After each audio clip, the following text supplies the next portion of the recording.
Sejam muito bem-vindos, senhoras e senhores, nesse que é o nosso primeiro podcast aqui. Esse projeto que ficou aí guardado um ano na gaveta, né?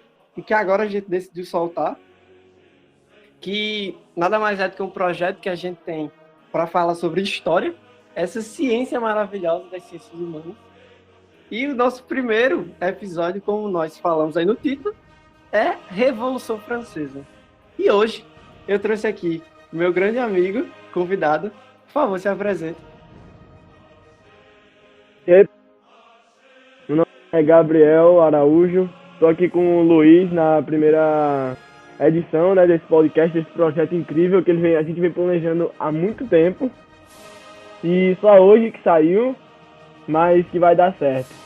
Bora lá? Vai lá. Então, depois aí da musiquinha, acompanhe, fique com a gente.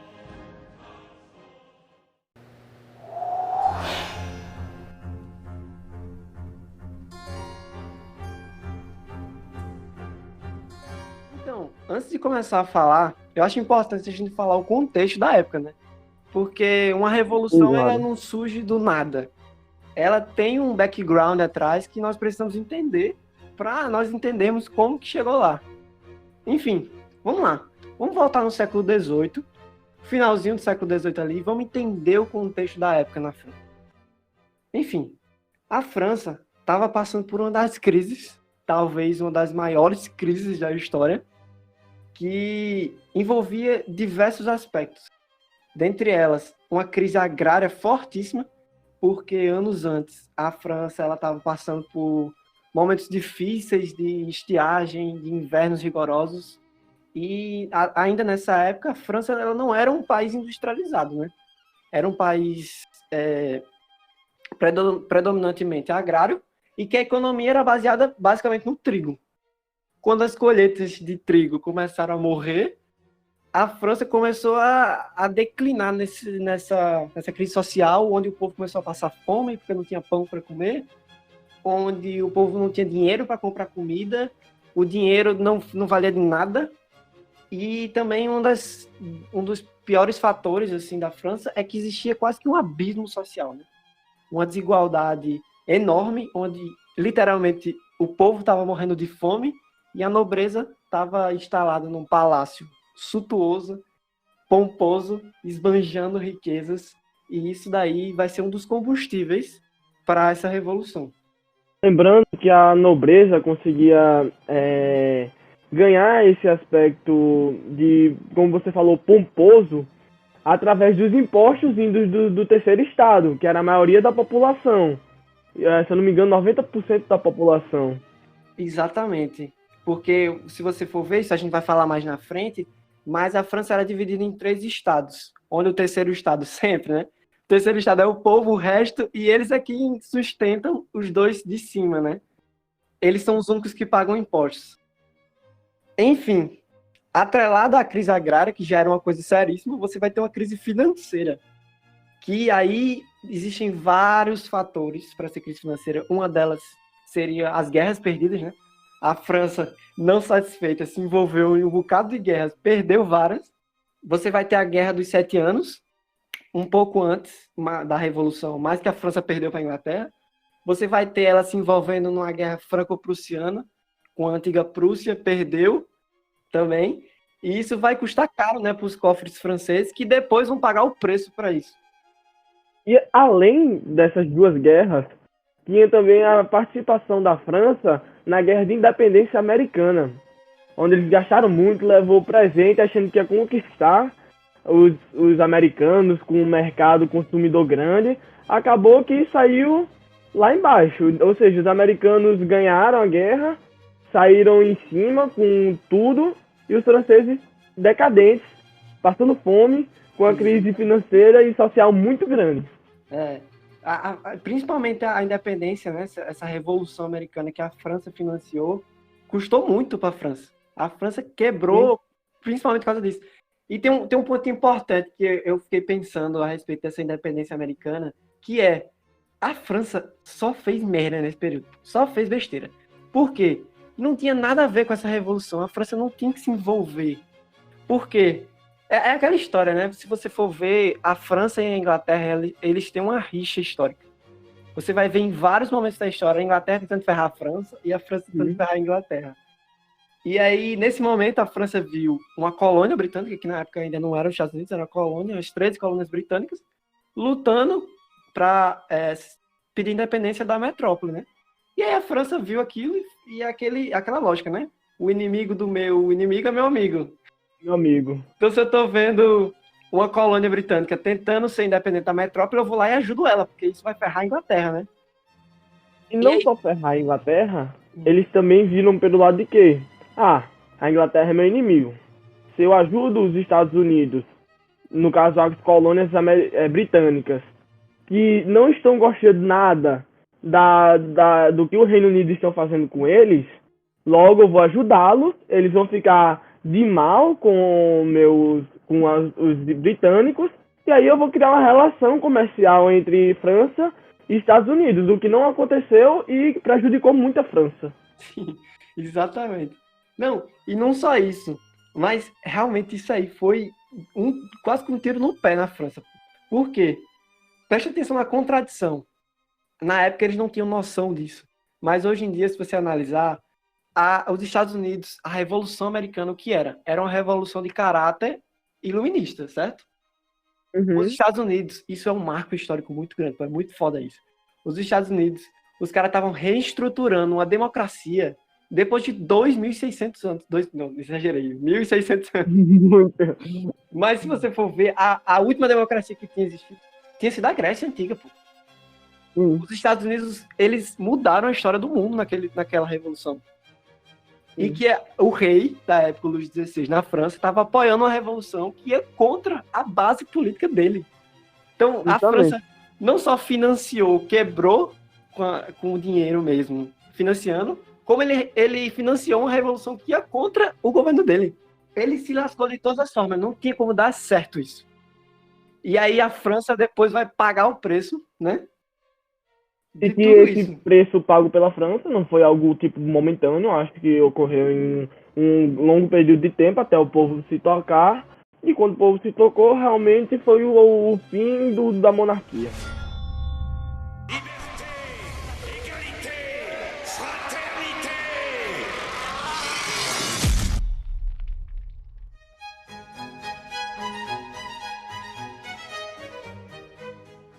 Porque o que acontece?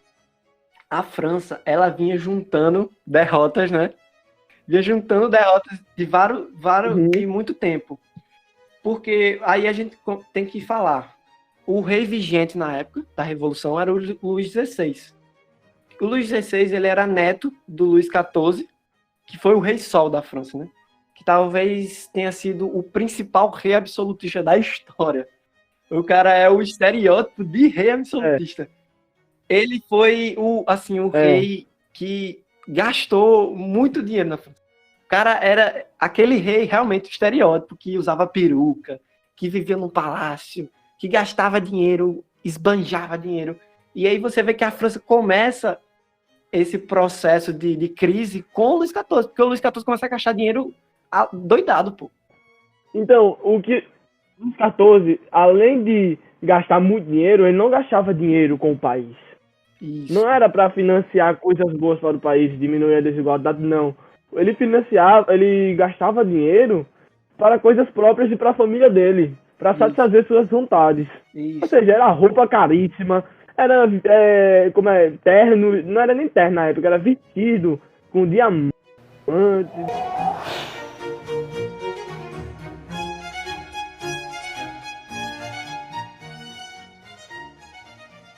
A nobreza francesa tinha a nobreza francesa tinha tanta gente que o governo não conseguia sustentar, não conseguia bancar tanta gente. Então você vai ver que é muita gente mamando nos cofres públicos e a França quebrou. É isso. No final das contas, é isso. E aí isso, como eu falei, isso vai ser um dos combustíveis para a Revolução. Por quê? Toda essa crise que a gente falou, a crise agrária, a crise financeira, a crise social, a crise política, só quem passava era o terceiro Estado.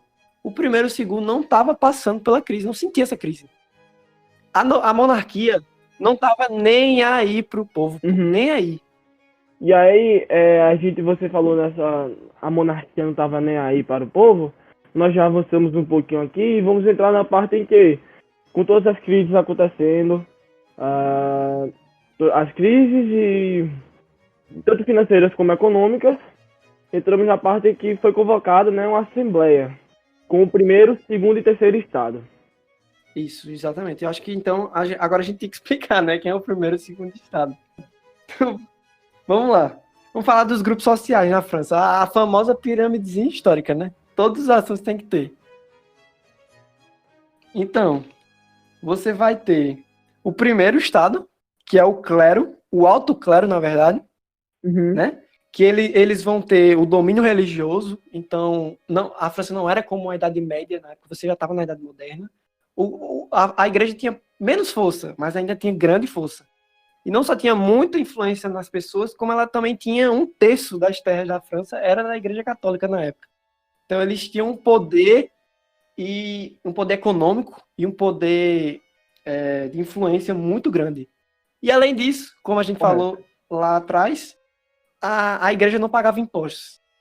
Então eles não financiavam, não ajudavam a sustentar o Estado francês na época.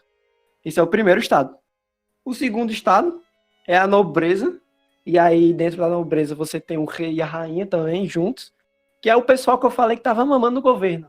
Os caras não pagavam impostos, não faziam nada. Só fazia gastar dinheiro. Bobo da corte e esbanjar. Você vai ter os governantes franceses, o próprio rei e a rainha. E eles... Muito luxo, muito luxo. Os caras viviam num palácio, com comida à vontade, não sei o quê. E também não pagava imposto, isenção de impostos. Então, mais uma vez, o povo é que sustentava isso tudo.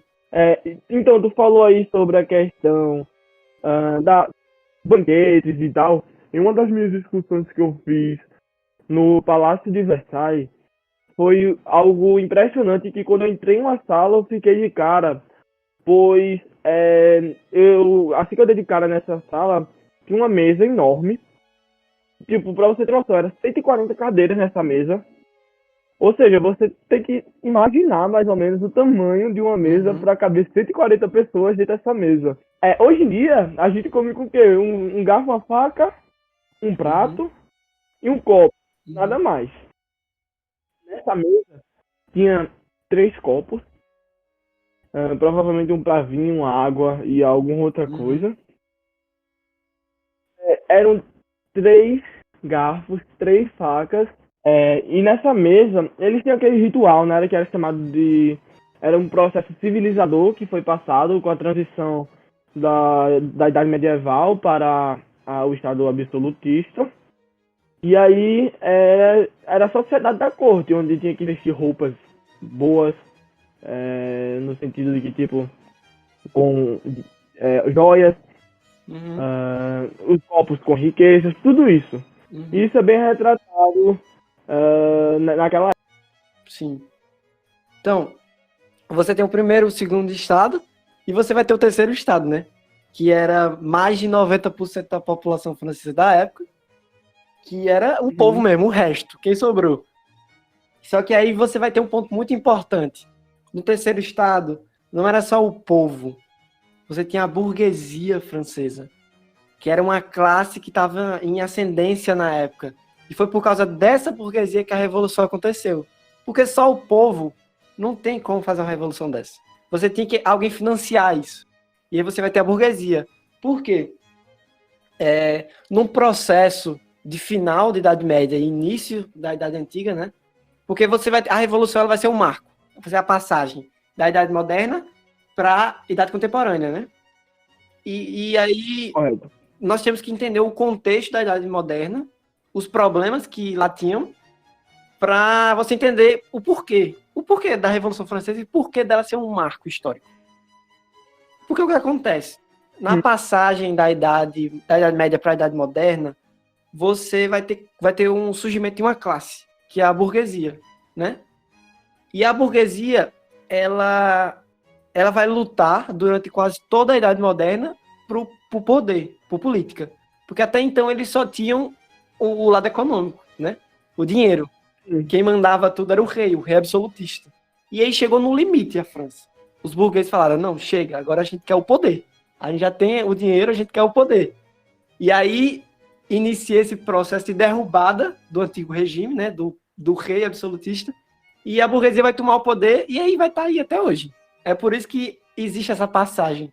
Hoje nós vivemos num mundo capitalista, burguês, onde a burguesia, de certa forma, conseguiu chegar no poder, né? E dentro do povo, você vai ter dois grupos, né? Que esses dois grupos vão ser importantes para o caminhar da revolução. Eles que vão articular tudo isso. Então você vai ter os girondinos e os jacobinos. Os girondinos, que era a alta burguesia da época, né? Realmente quem tinha o poder, e eles eram classificados como os mais moderados, os conservadores. Eles queriam a revolução, que eu acho importante a gente falar isso. Os dois grupos, por mais que sejam distintos, os dois queriam uma revolução, queriam diminuir o poder do rei. Eles só diferem no modo como vai ser essa revolução, né? E os girondinos, eles queriam continuar a monarquia, mas uma monarquia constitucional, né? Nos moldes iluministas. E aí você vai ter também os jacobinos. Os jacobinos, que era a baixa burguesia, o resto, realmente, o povo camponês, os chamados sans-culottes, né? E eles eram os mais radicais mesmo. Os caras que queriam sangue, que queriam destruir tudo, que queriam matar o rei, e que queriam instaurar uma república do dia para a noite, assim. Uma observação importante que nós podemos acrescentar a esses dois grupos burgueses é a questão de que eu gosto sempre de puxar um pouco a Idade Média, porque foi o período de transição ali para o Estado absolutista, e é bem importante. Durante a Idade Média, como sabemos, ou não, eu vou contar agora, foi onde houve um grande destaque dos comerciantes no mundo comercial. Por quê? Eram eles que faziam as feiras, e aí é onde gerava o mercado interno e externo também, onde criou as relações exteriores. E aí eles ganharam um pouco de importância econômica, não política. E isso fez com que essa burguesia dividisse. Porque houve a burguesia, no caso os girondinos e os jacobinos, como você já falou.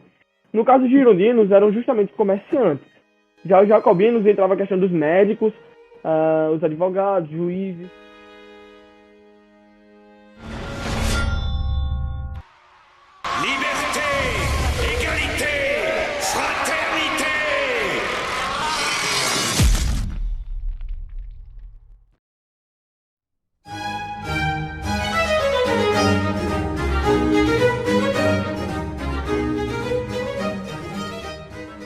O início da Revolução Francesa. E aí, em maio de 1789, esse ano que vai entrar para a história, ocorre uma Assembleia dos Estados Gerais na França. Que ela só é convocada quando realmente acontece uma merda muito grande. E aí, essa Assembleia de 1789, ela é um acontecimento histórico mesmo. Porque a última Assembleia que tinha sido convocada tinha sido há mais de 150 anos atrás. Fazia mais de um século que não tinha uma Assembleia dessa. Por quê? Por que houve essa Assembleia Geral? Porque o primeiro e o segundo Estado estavam com cagaço que a crise chegasse nele. Porque a crise realmente começou a ficar muito grande. O terceiro Estado já estava numa situação extrema, onde o povo estava brigando por comida. Se você tivesse comida em casa, o pessoal invadia a sua casa, lixava você na rua, roubava comida. O pessoal realmente estava numa situação extrema. E aí o primeiro e o segundo Estado começou a perceber mais isso e falou, opa, peraí, o dinheiro tá acabando, o povo tá ficando com raiva, e aí a gente tem que fazer alguma coisa, senão essa crise vai chegar na gente. E uma observação bem importante dessa Assembleia foi que a ideia de convocá-la veio justamente do rei, porque ele viu que tava já um caos, ele não tava nem reparando no caos do terceiro Estado, era o caos do primeiro e segundo Estado, que ia dar merda pra eles. E ele disse, não, temos que recuar aí e vamos convocar essa Assembleia. Exato. E essa Assembleia, você vai ver que antes da Assembleia você já tinha uma movimentação dentro da nobreza ali. Você vai ter alguns economistas franceses tentando criar planos econômicos para tentar mudar, para tentar cobrar impostos da nobreza, do clero, e a nobreza e o clero terminava que não queria. Você vai ter um economista francês que ele vai propor isso e ele vai ser retirado do cargo. Ele vai sair da nobreza. A nobreza e o clero realmente não queriam saber de pagar impostos, só queria saber de explorar o povo, e é isso.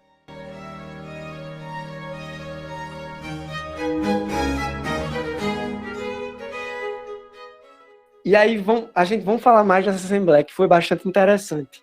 Porque o que acontece? Essa assembleia nada mais é do que um encontro entre os 3 estados para discutir questões públicas da França, questões de política. E aí você vai ter o sistema de votos, porque se o sistema de votos fosse de forma individual, né? O terceiro estado, o povo, eles eram mais de 90% da população francesa. Então, se o voto fosse individual, eles iam ganhar fácil. Mas aí o que o primeiro e o segundo estado eles pensaram? Eles fizeram um voto por estado. Então iam ser só 3 votos. Um pro primeiro, um pro segundo e um pro terceiro. E aí o que dá? Foi muito interessante essa jogada. Por quê? O primeiro e o segundo estado votavam em conjunto, os 2 não queriam pagar impostos, tinham os mesmos interesses, e o povo, como sempre, se lascava, era deixado de lado. E aí foi isso que aconteceu. Convocaram a Assembleia, votos por estado.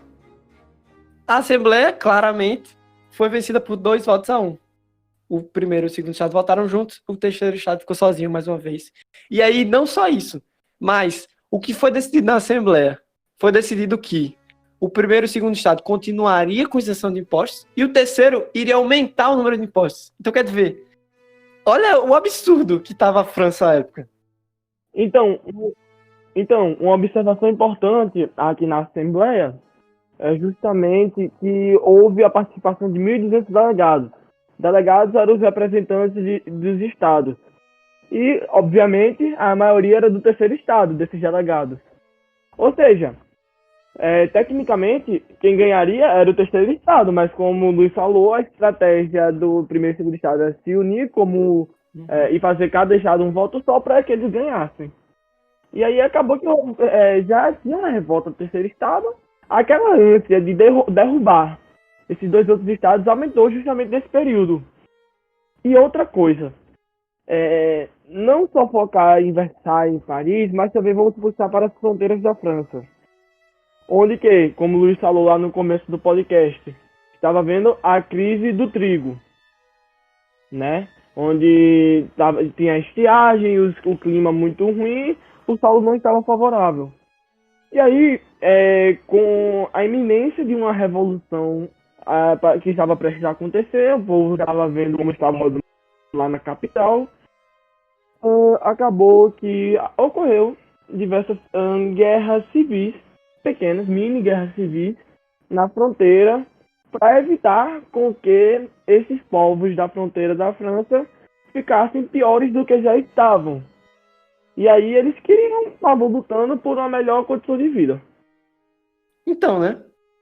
O povo puto com as políticas que foram estabelecidas dentro da Assembleia Geral, simplesmente saem dessa Assembleia, vão ali na salinha vizinha do próprio palácio, montam, né, o que na época era uma quadra de tênis, né, se eu não me engano.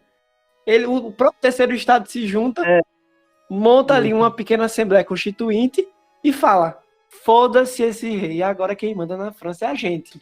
Só vamos sair daqui com o guarda. Com a guarda realmente tirando eles à força, meu amigo. E aí, o povo, nesse momento, se divide entre os girondinos e os jacobinos, né? E montam uma guarda nacional. Então, os caras realmente queriam bagunça mesmo. Montam uma guarda nacional e, nesse momento, a França fica com 2 exércitos. Você tem um exército oficial do rei e a guarda nacional, que é o exército revolucionário, né? E aí, meu amigo, com essa confusão de verdade. É só a informação de que o nome desse acontecimento ficou conhecido. Era, tipo, era uma quadra, que pra você ter noção, era considerada uma sala.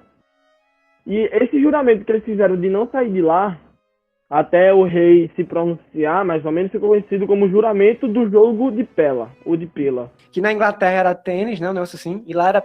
Só que era um tênis com peteca, né? É um negócio assim. Isso. Hoje em dia já tem outro nome, badminton.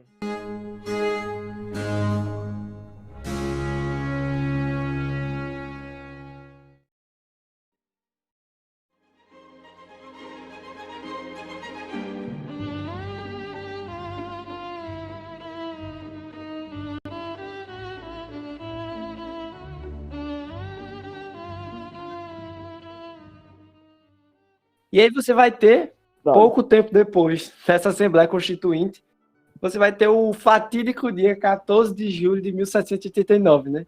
Que vai ser o dia realmente que vai ser o marco do início da Revolução. Por quê? O que é que acontece? Você vai ter um exército oficial, que é o exército do rei, e vai ter esse exército extraoficial, que é o exército dos revolucionários. E esse exército, eles tinham armas, eles tinham homens, mas eles não tinham a pólvora, que na época era o principal componente, né? A arma, ela só tirava se tivesse pólvora. E aí surgiu um boato ali na França, que dentro da Bastilha, né? Para quem não sabe, a Bastilha era onde se guardavam os presos políticos na época do Antigo Regime. Existia um boato que lá dentro tinha pólvora. E aí os revolucionários, esse exército revolucionário, saiu na rua quebrando tudo, invadiram a Bastilha e simplesmente derrubaram a Bastilha. E pouco tempo depois a Bastilha não existia mais. Os caras tiraram tijolo com a mão, meu amigo, de tanta raiva que eles estavam do poder. Botar em chamas o prédio. O prédio ficou em chamas e uma coisa bem importante também, a Bastilha, ela é conhecida como símbolo do Estado absolutista porque é onde prendia todas as pessoas que eram contra o Estado absolutista em si. Ela é o marco do início da Revolução justamente por isso, porque é um prédio, uma fortaleza enorme que representa o poder absolutista do rei, né? O que é engraçado, porque no dia da invasão da Bastilha não tinha ninguém lá, não tinha nenhum preso. Realmente foi só um símbolo, foi um ato simbólico. E outra coisa que tu falou aí, que só tinha pouca gente, o que dá pra entender, a galera tinha tanto medo do que estava acontecendo na França e que o rei poderia fazer do nada, que a galera tinha medo de comentar algo sobre o estado do rei. Porque senão ia pra onde? Pra Bastilha.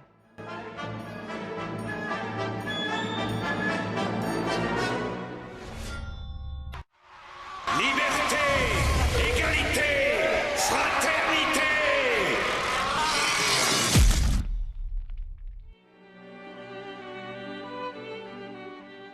Não, e detalhe, é que a Revolução, ela é um assunto muito legal de estudar, mas você tem que entender que a Revolução, ela não tem bonzinho. Não foi uma coisa bonitinha a Revolução Francesa. Não tem um lado certo, um lado bom, um lado ruim, um lado mal.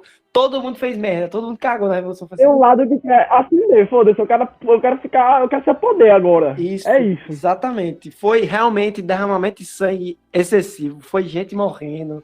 Não foi nada. Não tem ninguém certo nessa história. Todo mundo fez merda. Se bem que você vendo pelo lado do terceiro estado, acabou que essa luta que eles fizeram contra o primeiro e segundo estado ajudou bastante eles, porque ele era a maioria e a maioria estava lascada. Ou seja, você por um ponto de vista, foi algo meio que bom, não sei. Não, assim, talvez as consequências da Revolução Francesa tenham sido positivas, mas o modo como a coisa caminhou não foi nada legal. Você tinha muita gente morrendo e era uma coisa violenta, brutal. Era desnecessário, até porque o exército do rei tava quebrado, né? Tinham vindo das guerras, como foi citado. Sem contar que, como eu falei, o rei, Enfim. ele era um cara meio bunda mole, assim, ele era meio cagão. E aí quando o povo identifica que ele era um rei fraco, aí é que o povo fica em cima mesmo. O pessoal, pô, a gente não tem nada a perder.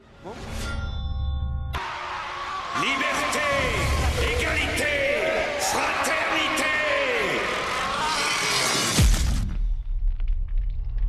A Assembleia, então a Assembleia, né, a Assembleia Revolucionária, ela lança uma declaração dos direitos do homem e do cidadão. É uma carta inspirada na Carta de Independência dos Estados Unidos, com todos os ideais iluministas. De igualdade, de liberdade, de fraternidade, que depois virou o lema da Revolução, né? E uma coisa interessante você falar dessa ideia de liberdade é a liberdade de expressão, né? Porque na França, nesse momento, vai surgir jornais, revistas, e aí talvez um dos principais seja o Amigo do Povo, que foi um jornal da época, escrito por um revolucionário, o Marat, e o Marat vai ser um dos principais caras da Revolução Francesa. Junto dele você vai ter o Marat, o Danton e o Robespierre, é a trindade da Revolução Francesa. E aí o Marat, ele é um jacobino, ou seja, um cara radical, que quer a cabeça do rei, que é a república, exatamente. E aí ele vai ser o principal articulador, ele que vai inflamar mais o povo. O povo estava pouco inflamado na época, ele fez esse favor de piorar a situação. Até aí o povo tava em delírio, entraram ao delírio, e aí o rei decidiu recuar, né? Porque até aí o rei não tinha sido de fato tirado do poder. Ou seja, ele falou o quê? Não, eu vou com calma, vou implantar uma monarquia constitucional, que era, no caso, os interesses dos girondinos. Ou seja, os 3 anos, eu acho, eram de monarquia constitucional.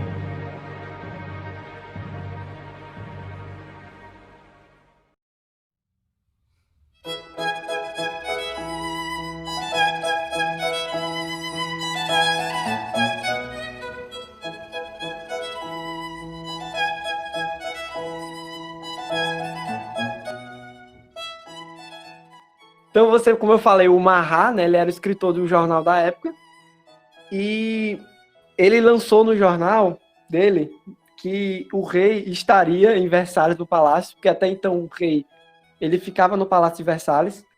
Ele lançou no jornal dele que o rei lá em Versalhes estaria zombando da Revolução, estaria zombando da bandeira da Revolução, alguma coisa assim.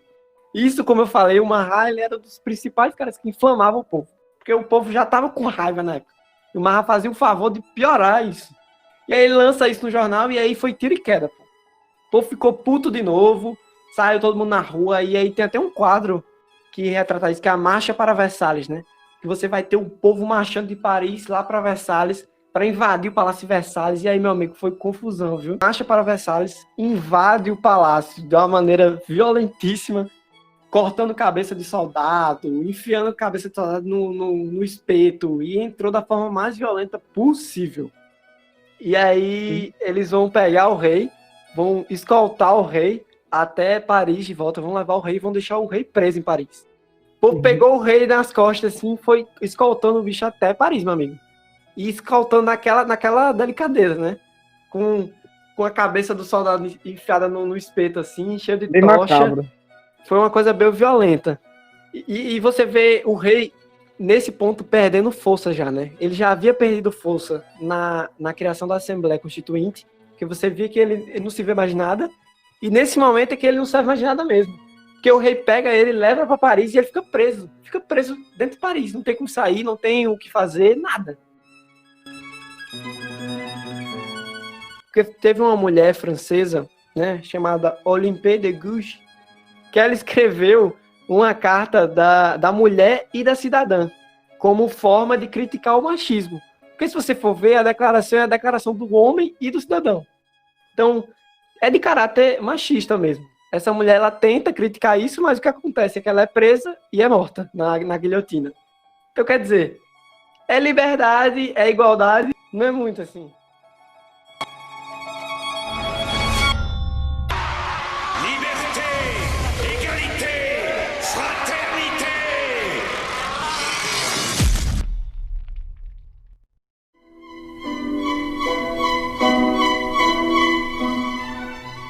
Em 1791, a França, ela vira efetivamente uma monarquia constitucional. E aí você já vê o quanto já mudou, né? Desde o começo da Revolução. Até que, numa certa noite, o rei e a rainha estavam presos em Paris. Eles tentam fugir. Sair do meio da madrugada, os caras catam as roupas de faxineiro, sei lá, e tenta fugir escondido. É na surdina, na noite, na calada da noite, os dois. Tentam fugir para a Áustria, né? Porque a mulher dele, a Maria Antonieta, é a da austríaca. E eles tentam fugir para tentar se livrar mesmo. E aí, de novo, eu reforço de que, de novo, o rei se mostra um rei fraco. O rei bunda mole, de novo. Mostra que ele tem um desvio de caráter, que ele não sabe lidar, ele não tem posicionamento. Ele é um rei fraco. E aí, eles, na tentativa de fuga, quando eles estão chegando perto da fronteira com a Áustria, um dos soldados para a carruagem e vai tentar identificar quem está lá dentro. E aí ele percebe que é o rei tentando fugir vergonhosamente para a Áustria. E aí, de novo, o guarda avisa o povo vai de novo, naquela delicadeza que a gente conhece. pegar o rei de novo, levar o rei para Paris, e aí nesse momento o pessoal percebe que esse rei realmente é um rei fraco. A gente pode fazer o que quiser com ele e Não vai dar certo. não vai dar certo. Mais uma vez ele foi visto como um traidor da pátria. E aí esse momento é tenso. E então, algumas acrescentações no caso da fuga, que foi algo bem importante, que foi justamente o momento que o povo viu assim, que o povo já via antes, mas o momento que vai tomar no, tá entendendo? Pro rei, foi a questão de que vários monarcas combinaram com o Luís XVI para ele fugir da França, né? Como foi falado. E aí, quem ajudou ele foi justamente o imperador do Sacro Império Romano-Germânico, que era Leopoldo II. Que ele era irmão de Maria Antonieta, sabe? Uhum. E aí, qual era o plano dele? Fugia, criava um exército com seus aliados, no caso as monarquias que eram vizinhas dele, criava um exército para poder voltar e conquistar o Estado francês de novo. O que acabou não dando certo, como o Luiz falou. Até porque, né, se você for ver, os outros estados absolutistas ao redor da França estavam com medo. Porque o que estava acontecendo na França era uma revolução que ia acabar, eventualmente ia acabar com a monarquia. E aí as outras monarquias ao redor estavam com medo que fosse um efeito dominó, né? Começasse na França, passasse para o país, e uma hora ou outra todos iam cair.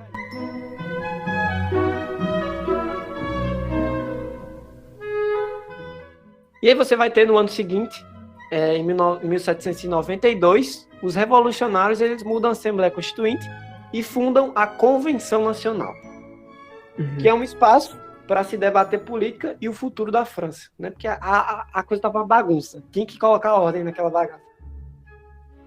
E aí você vai ter, dividido em dois lados, os girondinos e os jacobinos. E aí é interessante porque é nesse momento que surge o conceito que nós temos hoje na política, de direita e esquerda. Porque os girondinos sentavam à direita da convenção e os jacobinos sentavam à esquerda.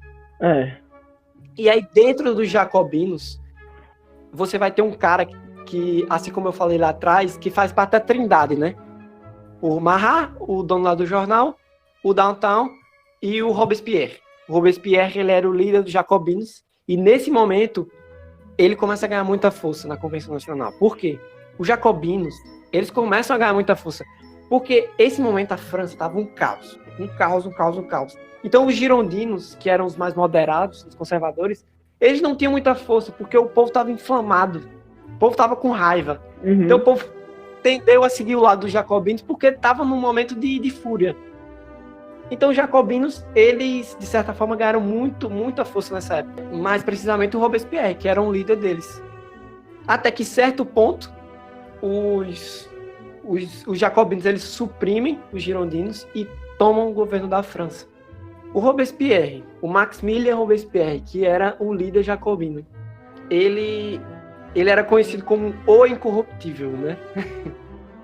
Que ele era um cara dito como moderado, que tinha ideias boas, que tinha uma boa oratória, conseguia convencer todo mundo com seu discurso, e ele talvez tenha sido a personalidade mais importante da Revolução, né?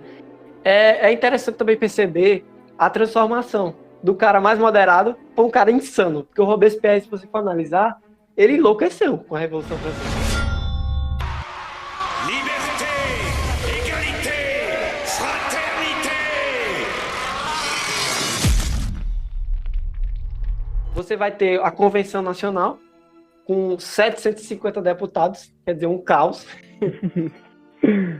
E aí ela começa a criar políticas, como eu falei, jacobinas, radicais e que querem o caos na França. Então você vai ter a convenção tomando terra da igreja e vendendo, tomando terra de nobre. E aí também nesse período aqui vai ter muito exílio na França. Os nobres vão começar a sair do país porque vão ficar com medo da revolução. Vai virar realmente um caos. Os jacobinos realmente conseguiram o que eles queriam, que era o caos na França. E nessa política onde foi instalada o caos, onde ficou conhecida como a política do terror, envolvia justamente a morte na guilhotina, onde houve a morte do rei, da rainha, no caso Luís XVI, Maria Antonieta. Houve também a morte de Lavoisier, que foi um grande químico da época, que até hoje em dia estudamos sobre ele. Ele mudou realmente. E naquela época o povo não acreditava muito, né? E acabou matando o cara achando que era outra coisa. O pai da química, né? O Da cara que química, justamente. não é. Na natureza nada se cria, nada se perde, tudo se transforma. No livro, como disse Renato, no livro do quarto ano. No livro de química do quarto ano. Isso, exatamente. Não, então, eu queria só lembrar também que o lema da Revolução, né? Que era liberdade, igualdade e fraternidade. Que essa igualdade que eles lutavam era igualdade puramente de direitos. Vamos dizer assim, judicial. Não econômica e não social. Porque não era interessante para a burguesia, como eu falei, que a burguesia que financiava essa revolução. Não era importante para a burguesia uma igualdade econômica. Porque aí você vai contra o capitalismo, né? A gente não está falando de socialismo agora, a gente está falando de capitalismo mesmo. E essa igualdade judicial é que vai ser a base da consolidação do capitalismo. Liberté, égalité, fraternité.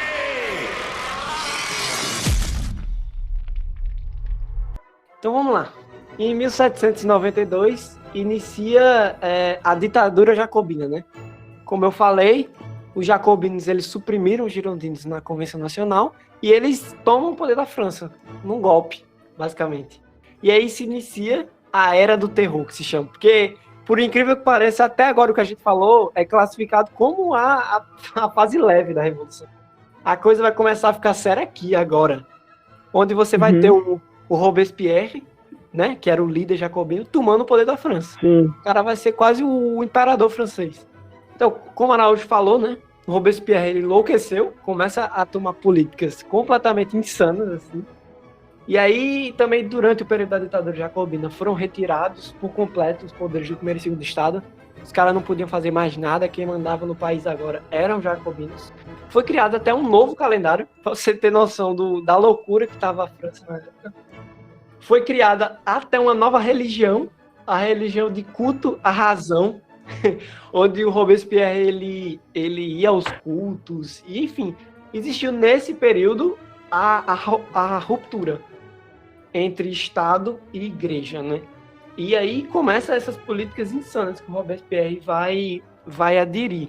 E também o Robespierre ele vai fundar o Comitê de Salvação Pública, que é um comitê onde ele vai conter revoltas e cuidar das finanças da França da época. Lá, cuidando das finanças, ele vai estipular a lei do máximo, que é uma tentativa de controlar a inflação da época. Ela vai estabelecer um teto máximo de gastos. E também, como ele vai conter as revoltas, ele vai criar o Tribunal Revolucionário, que é quase como o Tribunal de Inquisição da época da Idade Média. E aí, meu amigo, vai começar a loucura. Por quê? Porque na França, nesse período, no meio de uma revolução, você vai ter o estabelecimento de uma ditadura, praticamente. Porque o Robespierre, ele vai colocar aqui, não precisa mais de prova para prender ninguém. E isso é o que caracteriza uma ditadura, inclusive. Você não precisa de prova, você não precisa de evidência, de nada. Você só precisa acusar alguém e essa pessoa vai presa e morta.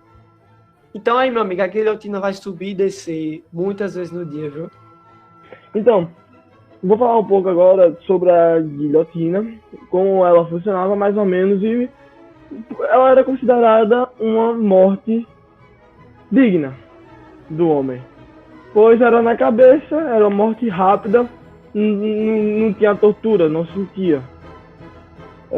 E aí, para ter uma noção técnica mais ou menos da guilhotina, ela tinha 4,5 metros de altura, onde o bloco que segurava, no caso, a lâmina, pesava 30 quilos, mas as esferas, junto com a lâmina, pesava 8 quilos junto, totalizando 38 quilos. E isso ia na velocidade de 24 km por hora. O impacto que dava na cabeça da pessoa era muito grande, ou seja, é como se fosse você passar aqui uma faca aqui e a sua mão cortar limpo. Era uma morte limpa, porque era na cabeça, passa assim e tudo, morria tudo.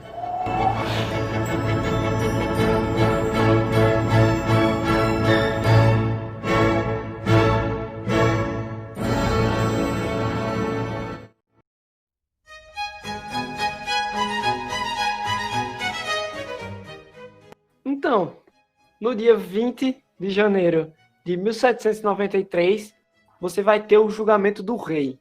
E aí, definitivamente, os jacobinos conseguiram o que eles queriam.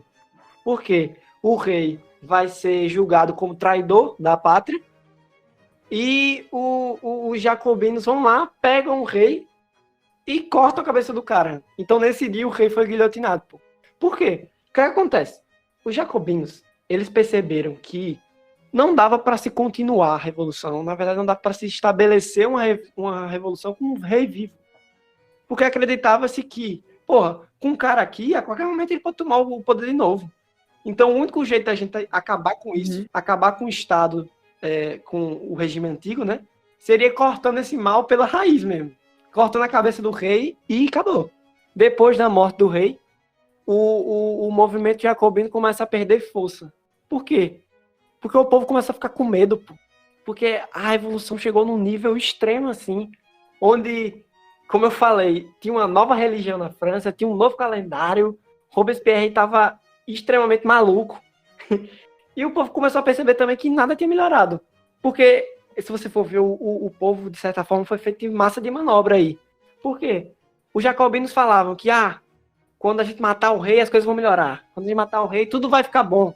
Aí o povo se mobilizou inteiro, matou o rei, e aí? E agora? A gente continua com fome, continua uma situação de merda na França, o povo sem comida, continua a crise econômica, e aí o povo fala, e aí? E agora? A gente vai acreditar em quem? Né? E aí os jacobinos começam a perder força, em especial o Robespierre, que nesse momento está completamente insano, e aí os girondinos, que eram outro grupo, eles começam a perceber isso, e aí eles começam a se aliar com o povo. Cada vez mais os girondinos vão se articulando com o povo, até que no dia 10 terminou, né? Terminou, que era um mês lá louco do calendário deles. Eles aplicam um golpe na França. Por quê? Os jacobinos, nesse momento, não tinham mais apoio de ninguém. Então, os girondinos, eles se aliam ao povo, juntam o poder e tomam lá o poder. E o que é que eles fazem? Os caras vão até a casa do Robespierre, que era o líder da França da época, prendem ele. E é interessante que nesse momento, quando eles prendem o Robespierre tenta fugir. Quando ele vê que não vai dar, ele tenta suicídio. Tira uma arma, tenta atirar na própria cabeça. E aí, o cara não morre, pô. Ele dá um tiro na própria cabeça, ele estraga a mandíbula dele e ele termina não morrendo. E aí, isso aí que ficou conhecido como o tiro irônico. E por que o tiro irônico? Porque o Robespierre era o cara de toda a oratória, que convencia todo mundo no discurso. Nesse momento, o cara não conseguia mais falar. Simplesmente a mandíbula do cara acabou. E aí, ele foi preso no outro dia. Levaram ele para a guilhotina. E o Robespierre, o cara que mandava todo mundo para a guilhotina, nesse dia ele foi guilhotinado. E isso é uma contradição muito grande com o que ele vinha pregando, né? Do começo da Revolução até o final. Ou seja, nós podemos puxar o quanto o poder pesa na cabeça de uma pessoa, sabe? Porque, por exemplo, o cara queria mudar as coisas. E aí ele conseguiu. Sendo que ele queria mais poder, continuar no poder. E ele estava justamente fazendo a mesma coisa que ele criticava. Ou seja, acabou que dando nisso, sabe? Fica a crítica, né? Fica a crítica. Fica a reflexão. Foi boa.